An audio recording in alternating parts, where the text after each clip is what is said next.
Welcome back. So let us discuss about class B addressing.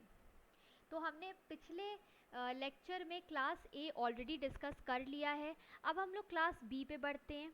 Class B में आपको पता है कि इसका जो प्रीफिक्स कोड होता है, it's prefix code is equal to 10. इसका मतलब 2 bits are needed to represent the prefix code of class B network. Next चीज IP एड्रेस हमको पता है 32 बिट का होता है. IP address is of 32 bits. Now this IP address is divided into two parts. One is network ID part, as you already know, and next is host ID part. इसमें network ID में 16 bits होती हैं और host ID में भी 16 bits present होती हैं.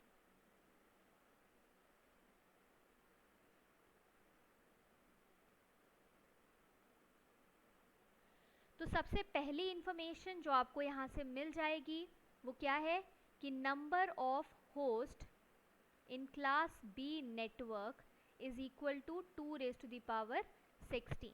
या फिर हम इसको दूसरी तरीके से क्या कह सकते हैं कि number of IP addresses per network is also equal to 2⁻16.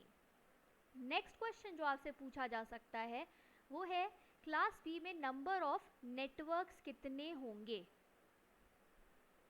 तो आंसर होगा 2⁻16 नहीं, बल्कि क्या होगा 2⁻14.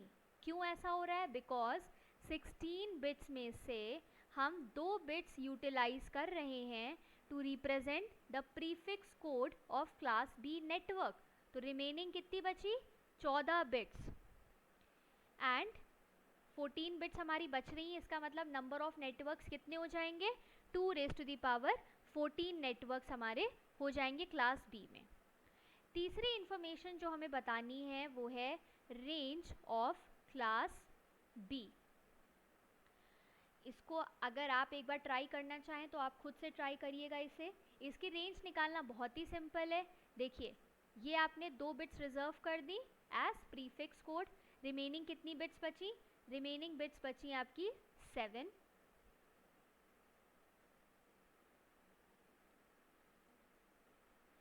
यहाँ से लेके ये 2 बिट्स आपने फिर से रिजर्व कर दिया एज प्रीफिक्स कोड. तो रेंज का जो सबसे इनिशियल पार्ट होता है वो हम क्या कर देते हैं? All 0 except for this prefix code. और रेंज का जो हाईएस्ट वैल्यू होती है उसमें क्या होता है? नेटवर्क आईडी के पार्ट में हम क्या फिल कर देते हैं? All once. ओके, सो इसकी रेंज हो जाएगी 128 से लेके 191. अगर आप इस बाइनरी वैल्यू को डेसिमल में कन्वर्ट करेंगे तो आपका आंसर क्या आएगा? 128 से लेके 191. मतलब टोटल कितने नंबर्स? 64 नंबर्स. तो एग्ज़ाम में इसी तरीके के क्वेश्चंस आपसे पूछे जा सकते हैं. और एनाइलिट का एग्ज़ाम है तो हम बहुत ज़्यादा डिटेल एक्सपेक्ट नहीं कर सकते हैं. तो अगर प्रैक्टिस आपको करनी है तो आप गेट के जो 1 मार्क वाले क्वेश्चंस होते हैं या एनाइलिट में जो प्रीवियस ईयर क्वेश्चंस होते हैं वो सब हम यहाँ पे डिस्कस करेंगे. And along with discussing the analyte and GATE 1 mark questions we will also discuss the computer network questions that have been asked in various PSUs. Okay, so you don't have to worry for that. तो अब एक और चीज़ यहाँ पर हम point discuss कर लेते हैं. हमने 2 नेटवर्क 2 क्लासेस के टाइप्स पढ़ लिए हैं. पहला टाइप हमने पढ़ लिया है क्लास ए और दूसरा टाइप हमने पढ़ लिया है क्लास बी. क्लास ए में अगर आप याद करें तो हमारे पास 2⁻24 होस्ट थे और क्लास बी में अभी अभी आपने देखा 2⁻ कितने होस्ट थे? 16 होस्ट थे. तो इन दोनों से हमें पता क्या चल रहा है? क्या ये होस्ट किसी तरीके की जानकारी हमें दे रहे हैं? तो यहाँ से हमें ये पता चल रहा है कि क्लास ए नेटवर्क वो ऑर्गेनाइजेशंस यूज़ करती हैं जिनकी रिक्वायरमेंट बहुत वास्ट होती है, जैसे कि ये सब स्पेस ऑर्गेनाइजेशंस हो गई हमारी, इसरो हो गई, नासा हो गई, इनकी रिक्वायरमेंट बहुत ज़्यादा होती है। इनकी जो नंबर ऑफ़ होस्ट रिक्वायरमेंट्स है या फिर number of IP addresses per network की जो रिक्वायरमेंट है ये बहुत ज़्यादा है। इस वजह से ये बड़ी बड़ी जो ऑर्गेनाइजेशंस होती हैं वो हमेशा क्लास ए नेटवर्क को यूज़ करती हैं।